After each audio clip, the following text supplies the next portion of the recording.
നമ്മൾ കൂൺ bed set ചെയ്തിട്ട് ഇന്നേക്ക് 13ാമത്തെ ദിവസമായിട്ടുണ്ട്. അപ്പോൾ ഇതിനകത്ത് ചെറുതായിട്ട് കൂൺ മുളച്ച് വരാൻ തുടങ്ങിയിട്ടുണ്ട്. അതുകൊണ്ട് തന്നെ നമ്മൾ ഇതിനകത്തുള്ള ഫുൾ അറ്റ്മോസ്ഫിയർ തന്നെ മാറ്റിയിട്ടുണ്ട്. അതെന്താണെന്നാണ് ഞാൻ കാണിക്കുന്നത്. ഈ ബെഡിലുള്ള മോയ്സ്ചർ എല്ലാം അത് ഏറെക്കുറെ അബ്സോർബ് ചെയ്തിട്ടുണ്ട്. അപ്പം നമ്മൾ കൂടുതൽ വെള്ളം സ്പ്രേ ചെയ്ത് കൊടുക്കുക. അതിനുവേണ്ടി ഇങ്ങനൊരു സ്പ്രേയറാണ് നമ്മൾ ഉപയോഗിക്കുന്നത്. ഒരുമാതിരി മിസ്റ്റ് പോലെയാണ് നമുക്ക് സ്പ്രേ ചെയ്യേണ്ടത്. ഇതാകുമ്പോൾ നമുക്ക് വെള്ളം സ്പ്രേ ചെയ്യുന്നത് നമുക്ക് അഡ്ജസ്റ്റ് ചെയ്യാൻ പറ്റും. മിസ്റ്റ് പോലെ എങ്ങനെ വേണമെങ്കിൽ നമുക്ക് അഡ്ജസ്റ്റ് ചെയ്യാൻ പറ്റും. ഇത് നമ്മൾ ദിവസം 2-3 നേരം ഇങ്ങനെ ചെയ്യുന്നുണ്ട്. മഴയില്ലാത്തതുകൊണ്ട് തന്നെ ഹ്യൂമിഡിറ്റി ആയി നമ്മൾ നല്ലതായിട്ട് തന്നെ ശ്രദ്ധിക്കണം.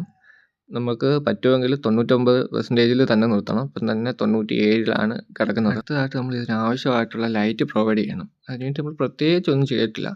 നമ്മൾ ഡാർക്ക് ആയിട്ടിരിക്കാൻ വേണ്ടി ഒരു പ്ലാസ്റ്റിക്കിനകത്ത് ഇട്ടിട്ടുണ്ടായിരുന്നു. അത് ജസ്റ്റ് ഒന്ന് പൊക്കി വെച്ചിട്ടുണ്ട്. അതുപോലെ തന്നെ അതിൻ്റെ അടിയിലായിട്ട് നമ്മളൊരു തുണി ഇട്ടിട്ടുണ്ട്. തുണി കാരണം ഇൻഡയറക്റ്റ് ആയിട്ട് മാത്രമേ ലൈറ്റ് ഇതിനകത്ത് പ്രവേശിക്കത്തുള്ളൂ. അതാണ് ഇതിന് വേണ്ടതും. ഇത്രയൊക്കെയാണ് നമ്മൾ ചെയ്തേക്കുന്നത്. ഇതിനെപ്പറ്റി കൂടുതൽ അപ്ഡേറ്റ് കാണാൻ താല്പര്യമുണ്ടെങ്കിൽ നമ്മുടെ ചാനൽ